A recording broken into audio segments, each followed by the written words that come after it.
Donc, bonsoir à tous. Merci d'être venus ce soir pour ce double événement, l'ouverture de l'exposition de Jérémy Perraudot et Charlotte de Ligneris à l'horizon, dans le cadre du festival Fumetti, qui aura lieu dans 15 jours, les 14, 15, 16 juin, et l'antipasti d'Elisabeth Holleville, qui est en résidence à Maison Fumetti pendant 2 mois, qui est arrivée il y a un peu plus de 3 semaines et qui repart le 12 juillet. Et donc voilà, on est content que vous soyez là. Les antipastis, pour ceux qui ne connaissent pas, c'est des rencontres où on cuisine les auteurs et les autrices. Ce soir, c'est un antipasti plus, puisque du coup, il y aura même à manger. C'est une chose qu'on a fait au début, puis qu'on a perdu, mais on y revient. Et sous l'impulsion de Tanguy, maître de cérémonie ce soir, il y aura à manger. On vous dévoilera au fur et à mesure le menu et puis son accompagnement à boire aussi, parce que je crois qu'il y aura aussi des choses à boire. Voilà. Donc, nous allons commencer par présenter Elisabeth. Voilà. Alors, c'est le 26e antipasti. C'est important quand même de rappeler à chaque fois qu'on en fait un nouveau. Un antipasti, c'est effectivement un entretien en images en 4 parties. Depuis l'enfance jusqu'au projet futur. Donc vous allez avoir ce soir la primeur de ce que Elisabeth est en train de fomenter dans l'atelier Manu Manu en haut depuis son lieu de résidence. Pour commencer, peut-être te présenter en quelques mots. Tu as 30 ans. Ouais. Tu es nantaise au départ. Oui. Tu es née à Nantes. Oui. Tu vis à Strasbourg et tu y travailles depuis que tu as fait tes études, enfin une partie de tes études là-bas, on y viendra par la suite. Quand on a discuté ensemble, tu disais que tu faisais partie d'une fratrie de 3, oui. Tu es la petite dernière. Ouais. Dans quel contexte tu évolues quand tu es enfant? Qu'est-ce qui t'amène au dessin? Est-ce que tu dessines déjà quand tu es enfant? Et surtout, quelles sont les comment dirais-je, les choses qui te destinent à devenir par la suite dessinatrice? Alors quand je suis enfant, je dessine beaucoup, mais comme tous les enfants, en fait, j'ai l'impression que la plupart des enfants dessinent et qu'en fait juste certains s'arrêtent arrivés à un certain âge, tandis que d'autres continuent. Donc je dessine et je fais pas particulièrement de la bande dessinée, je fais plutôt de dessins d'imagination divers, mais bon, j'en ai retrouvé aucun pour... Ben oui, d'habitude on illustre la mise en bouche avec des dessins d'enfants, ouais. Mais là, non. Bon, apparemment, ils ont été tous jetés par mes parents, mais donc voilà, j'en ai pas retrouvé, mais donc... Ils sont pas dans la salle. Voilà, je crois que si, ma mère qui a dû les jeter dans la salle. Donc du coup, voilà, il n'y aura pas de dessin pour illustrer tout ça. Mais du coup, j'ai été pas mal influencée par le cinéma surtout, et notamment les jaquettes terrifiantes des vidéoclubs. Et donc du coup, c'est pour ça que j'ai mis ces visuels-là pour compenser, voilà, à défaut de dessin, du coup, les jaquettes en fait de films horrifiques. Tu nous disais que très tôt, en fait, tu as eu un accès facilité par ton frère et ta sœur aux films un peu plus mature que ceux que tu pouvais regarder toi à l'époque. Tout à fait, oui. J'ai vu L'Exorciste à 8 ans, tous les X-Files à 7 ans, et donc du coup, ouais, c'était assez chouette de pouvoir regarder justement tous ces contenus qui n'étaient pas destinés, et je pense que ça a joué, voilà, un rôle pour avoir envie de raconter des histoires fantastiques par la suite. Alors peut-être que c'est anecdotique, mais tu nous as aussi dit que tu étais dans un club de lecture à Chantenay. Ouais, tout à fait. C'était à peu près en même temps que tu regardais ces séries sur M6. Oui. Et c'est marrant parce que c'était avec Anne-Marie qui est ici. Bonsoir Anne-Marie. Voilà, donc toute la famille est réunie. Ouais, c'est ça qui est assez rigolo, c'est qu'en arrivant en résidence ici, tu as retrouvé Anne-Marie. Oui, tout à fait, qui m'avait super marqué enfant, parce qu'elle me conseillait des super livres. Donc, bon, voilà l'importance des bibliothèques. Ouais, les bibliothèques sont fondamentales. Ouais. Sponsorisé par la bibliothèque municipale. Ouais. Est-ce que tu te souviens de ce que tu dessines à ce moment-là, ou c'est très anecdotique? Je crois que je dessine... je dessine surtout, je recopie des tableaux, ou alors je fais des dessins un peu sexuels, mais que je déchire en plein de petits morceaux avant de les jeter à la poubelle très discrètement. Où je dessine mes chats, mes chiens, enfin vraiment rien de très... Mais j'écris aussi des histoires à côté, donc du coup, là, les histoires sont plutôt dans le genre fantastique déjà, quoi. Ok, mais pas d'images, ce sont vraiment des textes. Voilà. Tu nous as confié cette image-là, alors tu n'avais pas le nom de l'auteur, j'ai retrouvé le nom de l'auteur de la plupart des couvertures de la série Chair de poule. Il s'appelle Tim Jacobus. Alors ça t'a profondément marqué, ça tu nous disais. Ouais. Bah, les chairs de poule, c'est vrai que c'était aussi des références, voilà, enfants qui ont pu un peu déterminer mon goût un peu pour les histoires fantastiques. Et ce que j'aimais en fait dans ces récits, c'est que c'était pas du tout genré. C'était des histoires qui pouvaient arriver aussi bien à des petites filles qu'à des petits garçons, et il se passait juste des choses un peu atroces, et en fait c'était peu importe que tu sois une fille ou un garçon, en fait ça n'avait pas d'importance dans l'histoire, par opposition par exemple aux livres genre Cœur Grenadine, tout ça, que je me souviens avoir ouvert et avoir été vraiment en colère qu'on pensait que j'allais lire ça, alors que juste parce que j'étais une fille et que c'était des histoires hyper ennuyeuses, Tu vas faire tes études au lycée à Guisto, avec une option A3, enfin, c'est art plastique, ouais, ça. À l'époque. Qu'est-ce que tu retiens de cette période du lycée? Je retiens que c'était très ennuyeux le lycée, mais que les copains c'était super, et que du coup c'était un peu une période d'attente où il fallait attendre pour pouvoir faire vraiment quelque chose.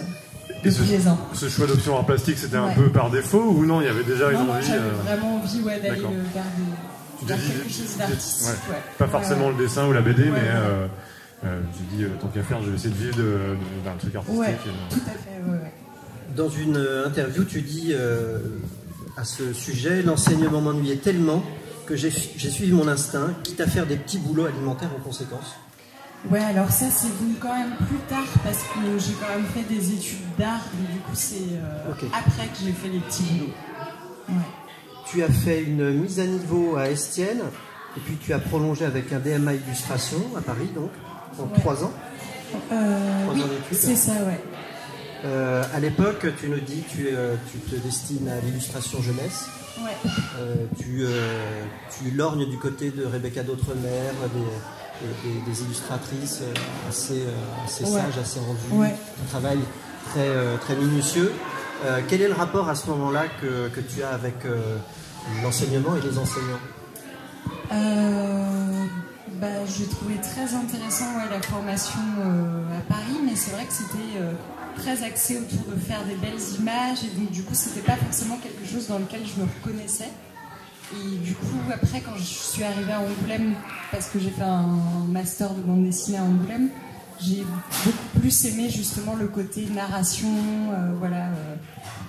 apporté par l'école d'Angoulême. Et c'est à cette période-là aussi que tu as toutes tes nouvelles influences. Après, donc, on a vu les Chairs de poule quand on était plus enfant. C'est là que du coup tu commences à regarder énormément de films et lire beaucoup de bandes dessinées. Donc on va faire défiler un certain nombre de tes influences, mais c'est vraiment à Angoulême que tu rencontres des gens qui te font découvrir. Tout à fait, Donc du coup on a vu dessiner John Malkovich. Alors je regardais vraiment beaucoup de films justement depuis l'enfance, en fait, vraiment presque un film, limite un film par jour, donc c'était vraiment ça, quelque chose qui était là depuis l'enfance. Mais la BD, effectivement, je ne savais pas que ça pouvait raconter des histoires, je croyais qu'il y avait un peu que la bande dessinée un peu mainstream, et j'ai découvert vraiment en Angoulême toute la BD dite indépendante, quoi.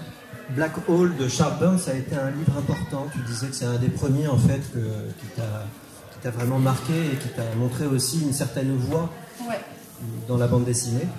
Tout à fait, Donc Black Hole, pour ceux qui ne connaissent pas, mais bon, j'imagine que vous êtes nombreux à connaître, c'est l'histoire d'adolescents en fait qui se transmettent une sorte de maladie sexuellement en fait qui pourrait s'apparenter à une métaphore du sida, et qui les métamorphose en fait petit à petit en des monstres abominables.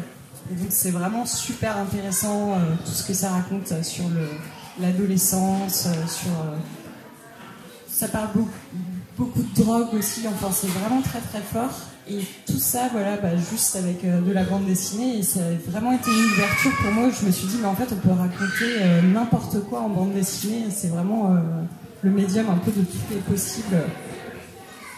Et puis sans argent, quoi, par rapport au cinéma où on a besoin d'argent pour produire des choses, quoi. De toute façon, là, on voit aussi, on va en reparler après, mais du coup, ce passage de l'adolescence à l'âge adulte, c'est un truc qui, du coup, voilà, ouais. Tu vas avoir envie, c'est quelque chose qui, Black Hole t'a impressionné, marqué, c'est quelque chose que tu vas avoir envie de raconter après, quoi, dans ton œuvre. On va y venir plus tard, mais... Il y a d'autres Américains, tu nous citais les frères Hernandez, ouais. il y a évidemment Daniel Close, peut-être Chris Ware aussi, non Chris Ware, ouais, j'aime bien aussi, ouais, tout à fait. Tu nous as parlé aussi d'un livre qui t'a marqué. Ouais. Je suis content qu'on puisse montrer la couverture de ce livre que j'ai beaucoup aimé moi aussi. Qu'est-ce qui t'a profondément intrigué dans cet ouvrage? Alors je sais pas trop comment en parler sans spoiler, parce qu'il est quand même faut le lire, quoi, ouais. Mais en tout cas, cette bande dessinée, je vous la recommande si vous ne l'avez pas lue, parce que c'est un peu comme un épisode de la 4e dimension, mais en bande dessinée. Et c'est quelque chose qui ne fonctionne qu'en BD, en fait. On ne pourrait pas le voir au cinéma, on ne pourrait pas le voir en littérature. Et il s'agit d'une famille qui s'arrête sur une plage pour la journée. Et en fait, sur cette plage, il se passe quelque chose de fantastique et d'impossible, en fait. Mais je n'en dis pas plus, il faut le lire pour en profiter, quoi. C'est très sage. Ouais, je me suis fait spoiler Game of Thrones il y a 2 jours, donc j'essaie de pas spoiler. C'est pas aussi grave, je pense. Ouais. Une page justement de ce livre Château de Sable qui est dessiné par Frédéric Peters et scénarisé par Pierre-Oscar Lévy. C'était son premier scénario d'ailleurs, à Pierre-Oscar Lévy. Donc du coup, Angoulême, tu découvres la BD indé, tu découvres des gens qui te parlent de plein de choses, etc. C'est aussi du coup le moment où tu vas commencer à faire tes premiers fanzines. Voilà, du coup, via les autres étudiants, via des profs qui poussent à le faire, via les autres étudiants, ouais. Et c'est vraiment des super rencontres en Angoulême avec les autres étudiants et une super ambiance entre élèves, et du coup la découverte de toutes les possibilités du fanzine et de créer à plusieurs et de se motiver les uns les autres. C'était vraiment très très chouette. Tu fais la rencontre de personnes qui compteront par la suite dans ton parcours. D'abord Félix Sèche, c'est comme ça que ça se dit? C'est ça. Alias Philex. Ouais, c'est ça. Et Iris Pouy, dont tu nous as aussi parlé, avec qui tu vas développer un travail par la suite, et avec qui tu développeras aussi par la suite un autre travail.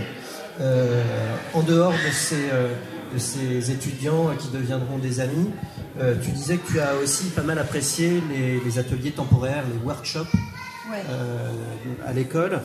Tu évoquais quelques noms comme ça, peut-être que tu peux nous expliquer quel rapport tu as entretenu à ce moment-là de ton travail avec eux. Tu citais Florent Rupert, Benoît Jacques, Ben Catchor, sont quand même des personnalités bien trempées. Pourquoi est-ce que dans ton parcours, tu penses que ça a eu une incidence c'est vrai qu'à l'ESI d'Angoulême, il y avait ce truc absolument génial de pouvoir avoir des auteurs actifs qui faisaient des BD et qui venaient en fait nous transmettre eux leur vision de la bande dessinée. Donc ça permettait on avait aussi des très bons profs, mais c'est vrai que d'avoir des personnes qui sont dans des problématiques, des praticiens, c'était vraiment génial de les rencontrer, et ça a pu nous débloquer des choses en fait pour nous amener à créer nos propres récits avec plus de facilité.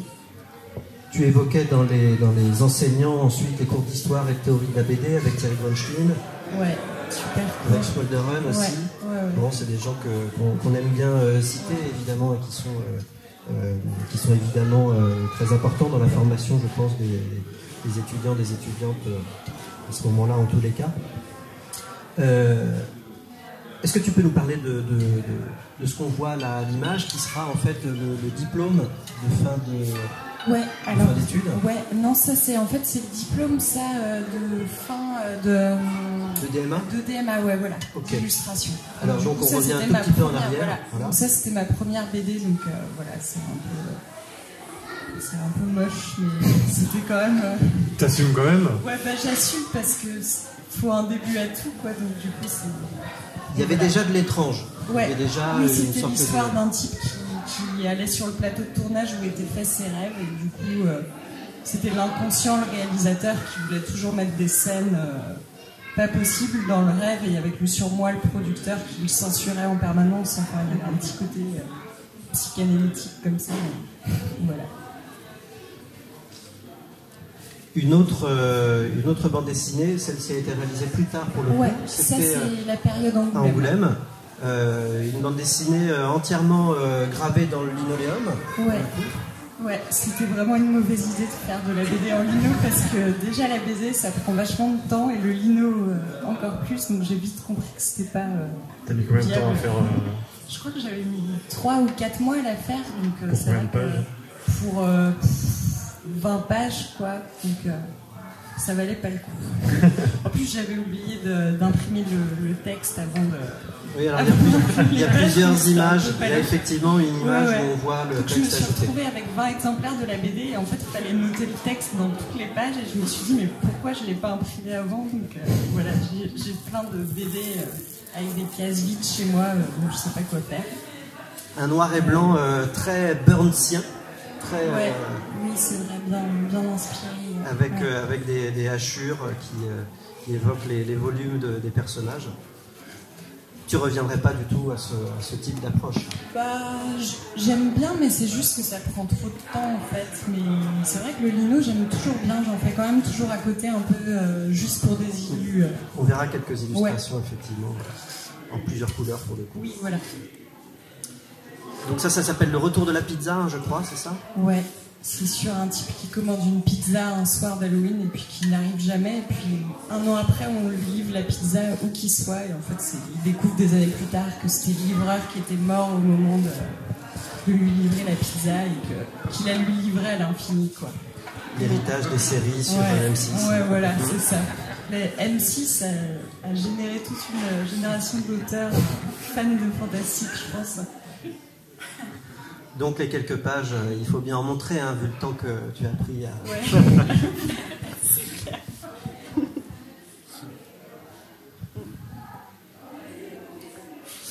Juste pendant que ça défile et qu'on parle de pizza, Cassandre nous prépare des petites galettes là pour évoquer le parcours d'Elisabeth. Elle est née à Nantes et donc on a fait pour vous une petite galette avec du curé nantais, un cerneau de noix et du gomasio. Peut-être que vous pouvez faire circuler les deux assiettes pendant que le reste continue à cuire. N'hésitez pas à vous servir. On prolonge la discussion avec un livre qui a été important, qui est une sorte de compendium d'histoires courtes, qui tiennent aussi de l'étrange, mais qui sont reliées là par un personnage qui s'appelle Lulu, qui est un chat qui parle, et qui raconte des histoires fantastiques à une bande de colocs. Hein, c'est ça, tout à fait. Ça, on est toujours à Angoulême et dans les années... Ça, en fait, je le démarre à la toute fin de mes études à Angoulême et je le fais principalement l'année où je suis auxiliaire de vie scolaire, voilà, où je travaille du coup à plein temps et donc je le fais à côté en fait, parce que mon copain justement Félix Sèche me pousse à le faire en me disant qu'il va le sortir et du coup c'est l'importance voilà, du fanzine pour se motiver à faire les choses. Il est tiré à 100 exemplaires et donc il intègre les éditions La Corde Rouge que monte justement Félix, c'est ça? Ouais, voilà. Et alors qu'est-ce qu'on trouve dans ce livre-là?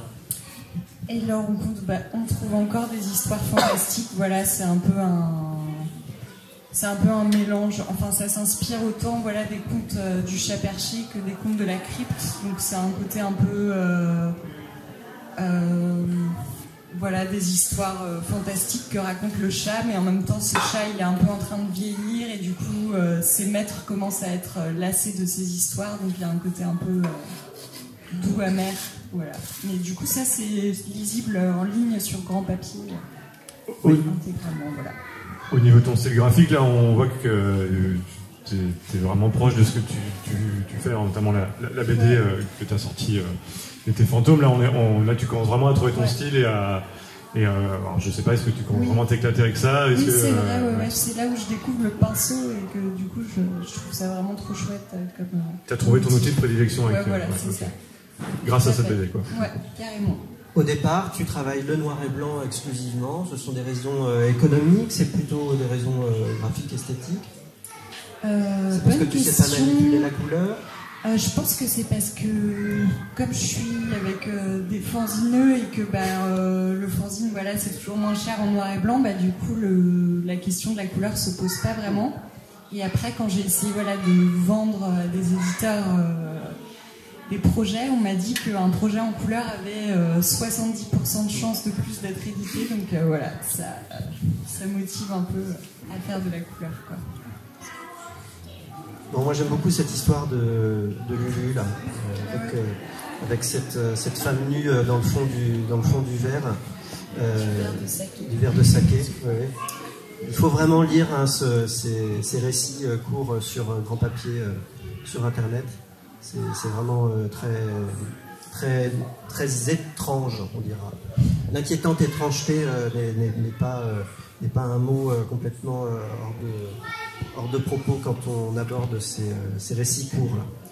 Il y a Trompe la mort ensuite que tu dessineras sur un texte d'Iris Pouy. Alors en fait, non, c'est une histoire que j'ai faite, mais en fait on dessine à 4 mains. Et là on va le refaire et c'est elle qui va tout le dessiner justement, parce que son dessin est vraiment très très beau. Donc là le dessin est un peu hybride parce que c'est un mélange un peu... Et là, c'est quelque chose que vous faites dans l'idée de démarcher des éditeurs? Non, là, on le fait vraiment en mode fanzine, pour la revue de Félix encore. Quand on le fait, c'est vraiment la BD pur plaisir pour en faire et s'entraîner. Et du coup, c'était la première fois que tu bossais avec quelqu'un?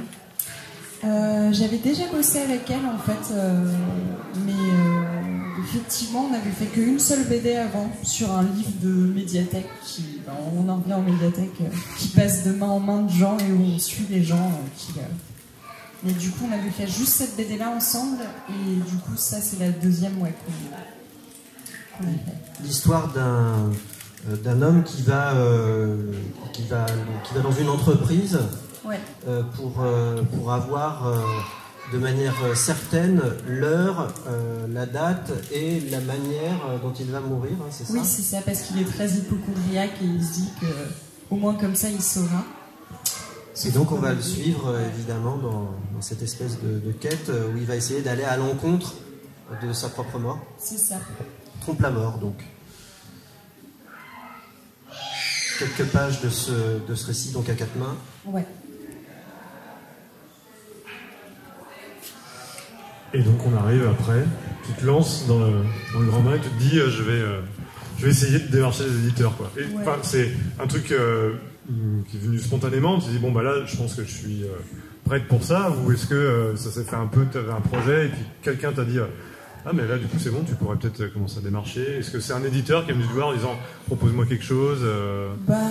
En fait, ça s'est fait un peu petit à petit parce que Lulu, j'avais commencé à le donner un peu de la main à la main à certains éditeurs et que du coup, certains m'avaient envoyé un mail ou deux pour me dire un peu pour m'encourager en me disant bon, c'est pas encore, on ne peut pas vous éditer, mais c'est déjà pas mal. Et donc, ça m'a un peu motivée et après, j'ai préparé un vrai dossier. Voilà. Et ce sera L'été fantôme. Ouais, c'est ça.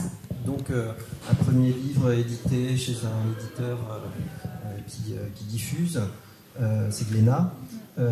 Tu nous disais que tu as mis 2 ans dans la phase de dessin, de recherche de dessin.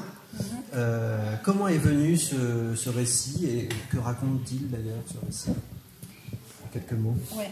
Alors, L'été fantôme, donc ça raconte l'histoire de Louison, la petite fille qu'on voit sur la couverture, qui a 10 ans et qui va passer l'été en fait chez ses grands-parents, enfin chez sa grand-mère. Et en fait, elle est un peu la plus petite d'une fratrie de cousines, donc elle est un peu délaissée, elle traîne un peu toute seule dans le grand jardin. Et en fait, elle va rencontrer une petite fille fantôme qui a 10 ans aussi, comme elle, et qui est morte, on ne sait pas trop comment. Et donc, du coup, c'est le récit un peu de leur amitié, alors que Louison est justement sur le seuil avant de devenir adolescente. Voilà. Et elle passe cet été, là, avec des cousines qui, elles, sont en train de passer de l'adolescence à l'âge adulte. Oui. Donc, il y a une sorte de décalage, là, qui est intéressant pour les rapports qu'elles entretiennent entre elles. Comment il te vient, du coup, ce récit ? Comment il me vient ? Je sais pas trop. C'est ça la question. C'est pas à partir de la photo que non, tu non, nous as parce livrée, que non, en fait, la photo, je l'ai choisie pour faire le chara-design du personnage de la petite fille fantôme. Mais l'idée, je pense qu'elle est venue un peu naturellement un été, justement, où j'essayais un peu de me replonger dans ces souvenirs, voilà, où je me disais, c'est marrant comment on peut être un peu triste d'être délaissé un peu d'une bande de cousines qui sont plus grandes que vous, et après ne pas vouloir traîner avec les plus petits un peu dans le même état d'esprit et reproduire exactement les mêmes schémas. Et donc c'est parti de là, et après je me suis dit que ce serait intéressant de mélanger la figure du fantôme qui est justement immobile par excellence avec une petite fille qui serait justement pile poil sur le seuil avant de devenir ado, avant d'être pubère. Donc c'est un peu comme ça que c'est né. Et puis après, ça a pris beaucoup plus de pages que prévu. Et voilà. Oui, c'est un gros livre, il fait 200 pages à peu près, c'est ça, non ? Ouais, 250 pages. 250. Ouais. Après, c'est pas très dense parce que du coup, il y a des pages qui sont des grandes images. Du coup, dans quelle proportion c'est autobiographique ? Alors ouais, c'est un peu autobiographique parce que justement, j'étais la dernière d'une bande de cousines, du coup, avec qui elle voulait pas trop traîner avec moi.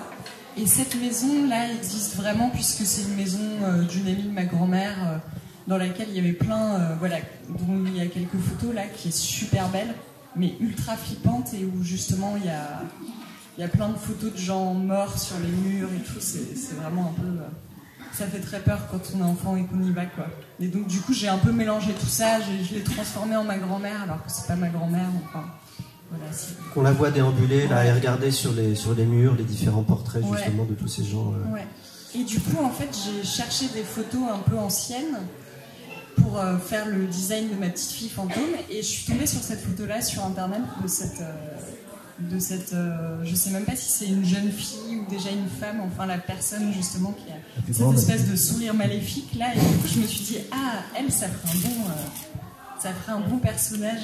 Et j'ai eu un peu peur après de me faire maudire par le vrai personnage de la photo, mais jusqu'ici j'ai pas eu encore de représailles. Tu nous disais, le document était intitulé Dany et Lucette 1950. Ouais, c'est ça, ouais.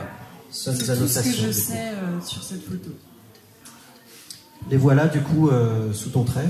Ouais, voilà. Et dans un petit cadre, avec le même sépia de la photo la même originale. Posture, un peu, la même posture. Ce qui peut nous faire parler un petit peu avec toi de la couleur, parce que ce qui marque vraiment quand on ouvre ce livre, c'est l'atmosphère qui règne, entre autres par le nuancier, le nuancier qui est assez peu étendu. Dis-nous un petit peu comment tu manipules justement ces artifices-là liés à la couleur. Et j'avais vraiment envie que la couleur vienne un peu ajouter une ambiance un peu nostalgique, un peu fantomatique. Donc du coup, j'ai passé le trait qui était en noir au départ. Je trouvais ça très dur, du coup je l'ai passé en bleu. Et puis après j'ai un peu choisi quelques couleurs en fait restreintes à partir de ce bleu. Et du coup ça a donné un peu cette teinte un peu passée comme ça à la BD. Et donc du coup je suis restée sur ça après. Tu évoquais par exemple le rose qui te faisait penser un peu à Strasbourg. Il y avait des couleurs. Oui, c'est vrai. Ouais. Oui, c'est vrai que la gamme est venue naturellement, et après je me suis dit un jour en me promenant dans les rues de Strasbourg que c'était vraiment les couleurs en fait que je voyais tous les jours, que j'avais dû intégrer un peu inconsciemment, quoi. Tu fais tes couleurs à l'ordi ? À l'ordi, ouais. T'as essayé une autre technique ou même pas Je fais pas mal de couleurs quand je fais des croquis, mais j'ai jamais essayé d'en faire une BD en couleur. Trop laborieux. Ouais, trop laborieux, je pense, carrément. Quelques-uns de tes carnets là ouverts. qui montre la phase de la recherche, du découpage même quasiment, là en fait. Hein, on a des séquences qu'on retrouvera dans le livre. C'est une phase qui est importante pour toi, tu nous disais, ou parfois tu mets de côté aussi des idées qui sont plus tout à fait d'actualité ensuite dans le récit. Cette matière-là, comment est-ce que tu l'envisages, toi? Ouais, c'est une matière un peu informe, comme ça, où ça fait un peu des carnets de psychopathe, où à chaque fois je me dis, si jamais je meurs maintenant, j'aimerais que personne ne lise ces carnets, parce qu'il y a vraiment des idées trop flippantes, perverses dedans, mais bon, c'est un peu de là que naissent les histoires, donc il faut quand même que ça existe avant de pouvoir découper et faire la BD finalisée, quoi. Il y a 3 phases, hein. Il y a cette phase où même toi, parfois, j'imagine, tu n'arrives pas à te relire. Ouais. Il y a une deuxième phase où le dessin se fait un petit peu plus visible. Et puis, il y a la phase de l'ancrage ensuite, qui est la phase définitive du travail. On va voir ces 3 phases, justement. Tu nous as livré ces documents. Donc ça, on reste dans dans ces recherches tentaculaires, tu disais, hein, qui prennent place dans des carnets au format différent, sur des feuilles volantes. Et c'est vachement lié aussi à l'inconscient, en fait, parce que des fois, ces carnets-là, je les prends au milieu de la nuit et je marque des trucs un peu dans un demi-sommeil, et du coup, c'est vrai que c'est marrant de voir ce qui sort après. On voit là des pages de découpage. Ça, c'est la deuxième phase, qui se rapproche en fait de la phase de l'ancrage, hein, sauf que le trait n'a pas de plein et de délié. Là, certainement, tu travailles au feutre à ce moment-là, sans écraser la ligne, avec des aplats de noir. Et dans cette phase-là, en fait, qu'est-ce que tu améliores en quelque sorte par rapport à la troisième phase? En fait, ça, je l'ai fait juste pour trouver un éditeur, parce qu'en vrai, je ne ferais pas cette phase-là, parce que c'est presque de la BD en dessiné, quoi.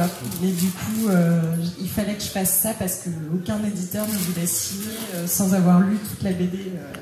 Ça veut dire que maintenant, tu vas pouvoir te passer un peu de cette zone-là? J'espère, mais je ne sais pas vraiment, en fait. Je me demande si je ne vais pas devoir tout le refaire pour une BD aussi. Parce que du coup, tu t'es envoyé quelques pages finalisées, ancrées, voire en couleur. Ouais, en fait, j'ai envoyé 70 pages comme ça. Donc ça, c'est quand même assez détaillé. Et en fait, aucun éditeur, enfin tous les éditeurs disaient « Ah, mais on n'en sait pas assez, en fait, pour pouvoir signer. » Donc du coup, j'ai dû faire toute la BD comme ça. Et donc du coup, après, j'ai eu un peu l'impression de refaire la BD quand je l'ai fait, mais bon. On voit la phase d'après, et vous allez voir, en fait, il n'y a pas vraiment de différence, quoi. Enfin, je me suis vachement appuyée justement sur mes... Alors, le dessin est quand même plus campé, avec les pleins, les déliés. Ouais. Tu revois aussi, on va faire je vais revenir en arrière, comme ça vous allez pouvoir comparer directement, en particulier sur la première page. Là, ça va vous intéresser certainement. Et il y a des cases qui changent complètement, et puis il y en a d'autres finalement qui sont exactement les mêmes. Il y a parfois des choses même que tu laisses tomber. Ouais. Là, il y a un phylactère qui saute. C'est peut-être aussi pour pas refaire la même chose exactement, sinon oui. tu t'ennuyais, quoi. Tiens, je vais changer une bulle pour avoir l'impression de ne pas refaire la même chose. Non, mais c'est vrai que c'était beaucoup de travail. Moi, j'ai mis cette double page que j'aime beaucoup. Il est dit à un moment dans le livre, en fait, pour éviter d'être confronté à un fantôme, il y a une technique particulière, en fait, qui est de bouger un petit peu comme ça aux 4 angles de la salle. Et je trouve du coup cette double page très intéressante, parce qu'il ne se passe pas grand-chose à part effectivement ce mouvement de rotation. Voilà. Et c'est déjà assez angoissant, en fait. Ouais. Mais ça, c'est une vraie anecdote d'une amie coréenne qui dit qu'en Corée, ils disent que les fantômes sont toujours dans notre angle mort, et qu'en fait, c'est pour ça qu'on les voit pas, c'est qu'ils sont juste derrière nous. Et que pour les voir, il faut regarder les coins d'une pièce dans le même ordre, dans le même sens, et retourner la tête. Et au dernier moment, vous pourrez voir une petite ombre de fantôme comme ça qui se... Comme il y a des enfants, c'est vrai qu'il ne faut pas trop raconter ce genre d'histoire. Pour revenir avec ce travail avec l'éditeur, là, bon, à part cette contrariété d'avoir quasiment fait deux ancrages, donc t'es passé du fanzina à l'édition diffusé, etc. Ça s'est plutôt bien passé, à part du coup ce fait. Est-ce que tu as été suivi? Est-ce que tu as senti un soutien? Est-ce que du coup j'ai dit non, maintenant je ne fais plus du fanzina? Si, franchement, j'ai trouvé que c'était quand même une bonne expérience. Alors, c'est vrai que j'étais pas hyper suivie. En fait, il m'a pas fait des masses de retours, l'éditeur, sur le livre, alors que je pense qu'il y avait des choses qui auraient pu être carrément améliorées. Mais sinon, j'ai trouvé que c'était quand même une bonne expérience, dans le sens où, effectivement, en fait, le fait que ce soit une plus grosse diffusion, ça aide à une meilleure visibilité. Donc du coup, effectivement, quand même, la BD c'est plus vu que... Et tu penses que ça a été soutenu et pendant et après la sortie du livre? C'est ça, surtout. Voilà, c'est ça. C'est ça que j'ai trouvé, parce que c'est vrai que il y a aussi la rémunération financière, même si c'est pas énorme, ça m'a quand même permis de diminuer les heures que je faisais de travail avec les enfants, donc c'était quand même intéressant pour ça, mais ouais. Oui, il a fallu que tu gardes un boulot à côté, quoi. Oui, voilà, mais quand même, parce que ça faisait 500 €, ça me donnait 500 € brut par mois, quoi, donc c'est vrai que c'est pas beaucoup. Oui, avec ton rythme de travail, ça a donné ça un peu, quoi. Ouais, c'est ça. Ils ont souligné la précarité des auteurs aussi. Oui, voilà. Quelques doubles pages, du coup, de l'été fantôme. Une dernière question peut-être sur ce livre, sur ton rapport à l'occulte, à l'étrange. C'est quelque chose que tu tiens vraiment d'un livre à l'autre. Ton prochain livre met aussi en place des choses qui vont à voir avec la monstruosité, avec... Comment est-ce que tu expliques le fait que tu n'envisages pour l'instant les choses que sous ce prisme-là, de l'étrange, du mystérieux? Je pense que je dois être assez obsessionnelle, quoi. Du coup, c'est vrai que peut-être qu'un jour, il faudra que je change de registre, mais pour l'instant, je suis bien bloquée sur ce sujet, sur les thématiques de la mort et des choses comme ça aussi. On sent en fait qu'il y a une potentialité dans ces thèmes-là parce que en fait, tes récits sont très différents en même temps, de l'un à l'autre. On passe dans les récits courts de Lulu, de personnages très différents, qui ont des psychologies toutes différentes. Tu nous disais quelque chose qui m'intéressait quand on était en train de préparer le contenu de ce qui est présenté dans la case, là, donc toutes ces recherches, etc. Tu disais, j'aimerais bien faire grandir mes personnages au fil des livres, un petit peu comme moi, je grandis d'un livre à l'autre. Tu peux nous en dire un peu plus?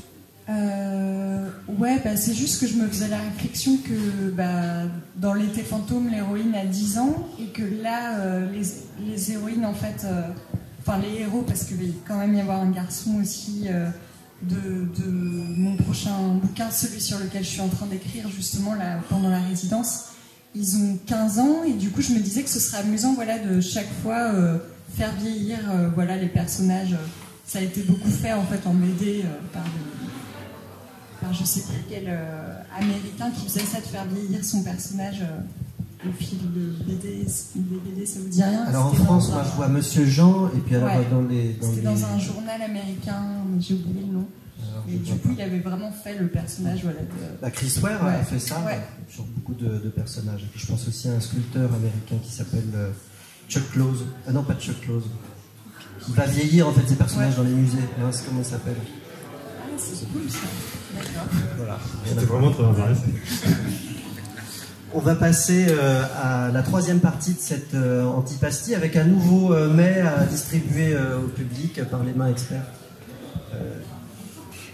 Il s'agit de petites tranches de pain d'épices avec une marmelade d'orange amère et quelques graines de courge. Et Cassandre va vous faire passer tout ça pour dire que tu vis à Strasbourg et tu y as aussi passé quelques années d'études. Les Mignardises.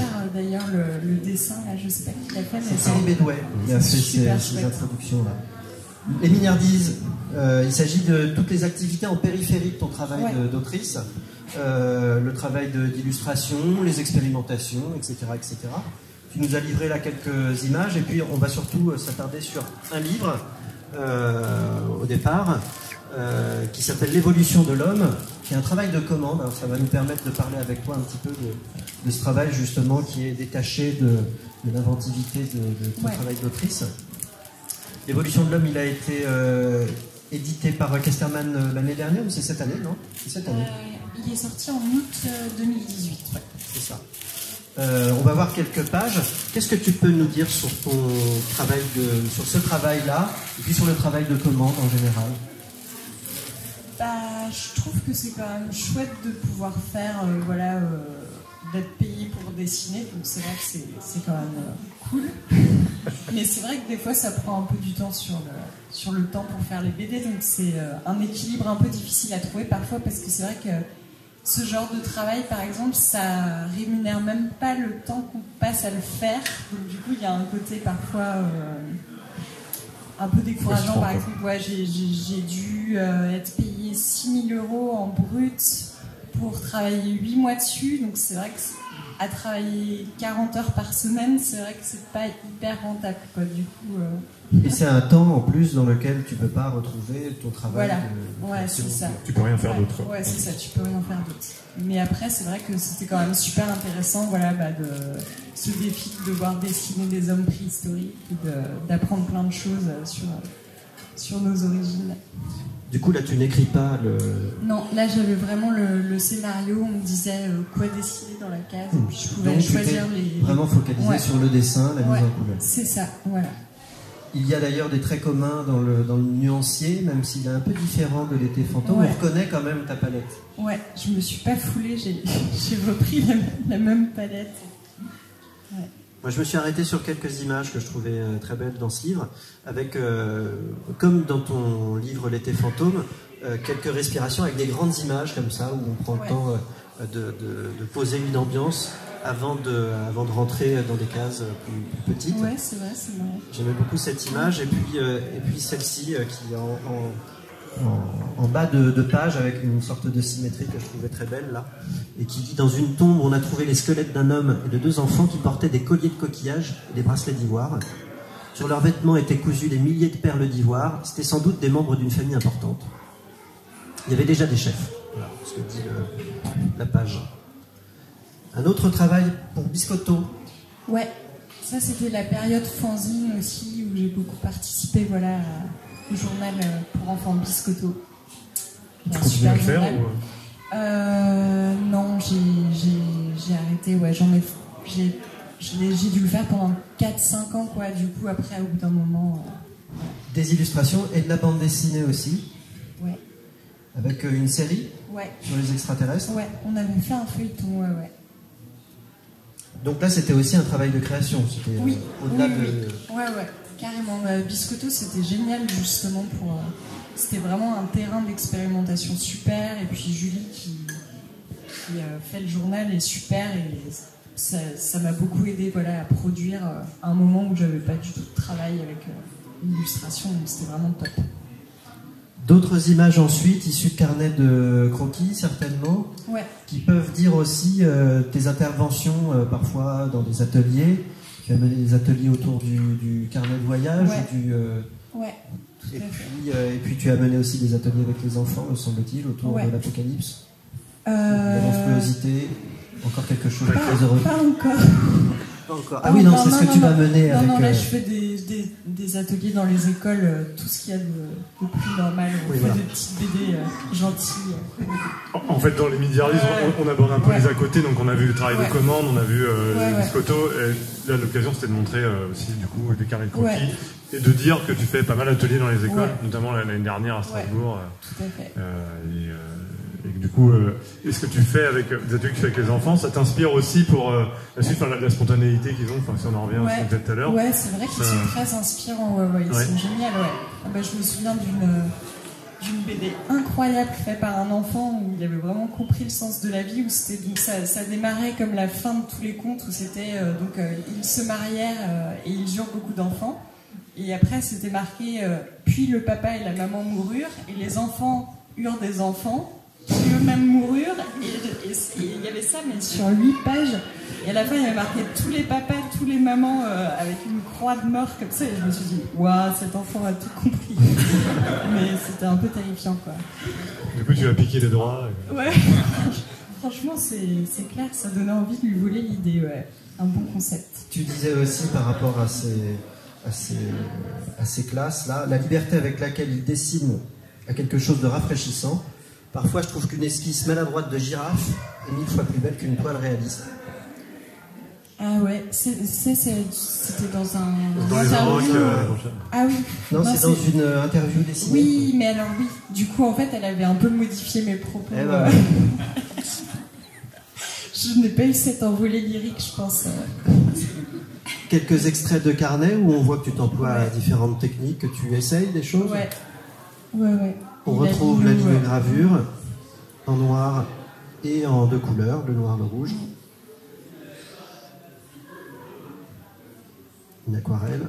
Quand tu pars en vacances, tu as toujours ton carnet ou genre... Surtout il y a des dessinateurs qui disent non, mais moi c'est bon, je suis en vacances, je dessine pas, mais non, moi je dessine tout le temps. Tout le temps. On va maintenant aborder la dernière partie avec ce qui va concerner tout ce que tu fais en ce moment et puis ce que tu vas faire par la suite. Pour accompagner cette dernière partie, vous allez pouvoir bénéficier d'un shot de muscadet sur lui. Et normalement, le muscadet est au frais, donc c'est plutôt pas mal. Il est sur le bar. Comment est-ce que tu arrives à Maison Fumetti, Elisabeth ? Et ben, j'ai vu passer l'annonce pour la résidence et je me suis dit ça a l'air trop cool, mais bon, comme j'étais un peu nantaise quand même, je me suis dit bon, est-ce que ça vaut le coup de tenter ma chance? Et donc j'ai envoyé un mail à Émile qui m'a dit que c'était pas rédhibitoire. C'est le lieu résidence qui importe. Et donc du coup je me suis dit allez vas-y, et j'ai beaucoup hésité avant d'envoyer le dossier et tout, et finalement je l'ai fait au dernier moment, et donc j'étais bien contente d'être ici, quoi. Tu arrives du coup il y a 3 semaines maintenant, ouais. C'est ça, hein? Tu avais un projet, ouais. Hein, et ouais. Tu travailles sur ce projet en ce moment. C'est le projet sur lequel le jury a exactement. Qu'est-ce que tu peux nous dire comme ça pour le présenter ce projet, oui. Bah ce sera le récit d'un trio d'adolescents en fait qui habitent dans une ville post-industrielle où toutes les usines ont fermé, où il y a juste une grosse usine en fait qui extrait une sorte de minerai un peu chelou de collines qui ont apparu un peu inopinément comme ça dans la ville. Et donc du coup il va être question de monstres, de transformation, de pouvoir, de choses comme ça, mais c'est encore en train d'être mis au point. Du coup, tu avais déjà l'idée de ton histoire, mais la résidence aussi peut t'aider à ça. En tout cas, nous, on l'a construit pour ça. Il faut que ça arrive à une phase de travail. Enfin, nous, on choisit des gens qui n'ont pas juste les couleurs à faire sur leur album, des gens qui sont en pleine réflexion sur leur projet. Et donc, du coup, la résidence te donne les conditions, normalement, là, pendant 2 mois, de réfléchir à ton projet et d'avancer, de se consacrer qu'à ça, quoi. Et c'est absolument génial, justement, parce que du coup, j'avais eu 2 propositions de dilu avant de partir et que j'ai refusé. Et donc, du coup, je peux vraiment faire que ça. Et c'est génial, en fait, dans une ville qui n'est pas la sienne, où du coup, on n'a pas à s'occuper de trucs du quotidien comme se faire à manger. Enfin, on peut manger un peu n'importe quoi et gagner vraiment plein de temps pour réfléchir. Et c'est vraiment trop bien. Je mange les mêmes choses tout le temps. Du riz et des lentilles. Okay. Voilà. Vous pouvez voir une toute petite partie du projet en cours dans la case, le meuble qu'on a mis en place à Maison Fumetti, qui a été brillamment fabriqué par Maël Digou, Anna Gonzati, qui sont derrière là. Je vous remercie, c'est un très beau meuble. Vous allez pouvoir voir différentes phases du travail de ce projet, autour de la monstruosité aussi. des pages en noir et blanc, des pages mises en couleur, 2 pages de bande dessinée qui t'ont servi en fait à isoler une scène comme ça, histoire de te faire un petit peu la psychologie des personnages. Et puis on retrouve aussi ces brouillons, et là en l'occurrence un brouillon moi que j'aime beaucoup, avec une histoire qui arrivait à tes parents sur une aire d'autoroute. Tout à fait. Tu les regardes? Ouais. Là, ils ont peur de ça.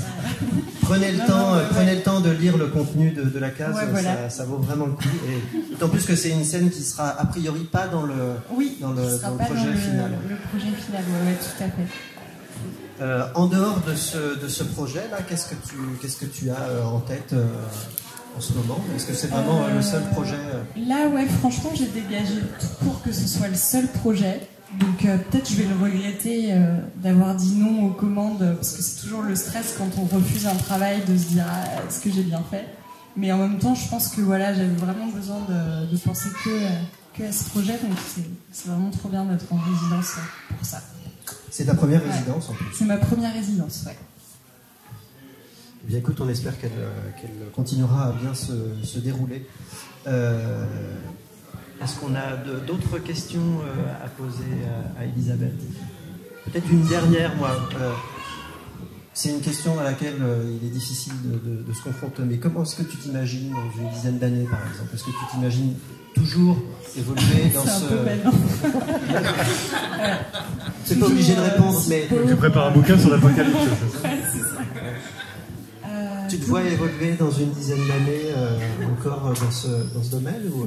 J'aimerais bien continuer, mais je sais que c'est pas très viable économiquement, mais malheureusement, j'ai un peu envie de continuer à faire de la BD, quoi, parce que je vois pas trop ce que je pourrais faire. C'est ce que j'avais envie de savoir. Peut-être on espère très fort continuer à faire de la BD. On peut peut-être demander au public s'il a quelques questions à poser avant de goûter ce shot de muscadet sur lit. Oui, monsieur devant. Rapprochez-vous. On va répéter la question. En fait, j'en avais 2. C'était la première sur le travail de commande que tu as effectué. Le sujet, on t'a choisi par rapport au sujet ou c'est vraiment un pur hasard? En fait, on m'a choisi parce que j'avais fait une BD sur un enfant qui rentrait dans une peinture du douanier Rousseau. Et du coup, il y avait des singes, et du coup, ils ont dit vous allez faire un truc sur les hommes préhistoriques, et je suis là. Et du coup, c'est comme ça que ça s'est fait, voilà. Tout naturel. Et la seconde, c'est sur ton nouveau projet de bande dessinée. Est-ce que tu es déjà en contact avec un éditeur ou tu repars de zéro? En fait, je suis en contact avec mon éditeur là, de l'été fantôme, mais bon, en fait, tant que j'ai rien de vraiment poussé, donc j'espère ne pas avoir à refaire tout le storyboard, sinon ce sera pour dans 4 ans la BD, mais ouais. D'autres questions, Elisabeth? Bon, je crois que tout le monde attend le shot de muscadet en fait. Eh bien alors c'est parti. On te remercie Elisabeth de t'être prêtée au jeu. Merci à vous. Merci.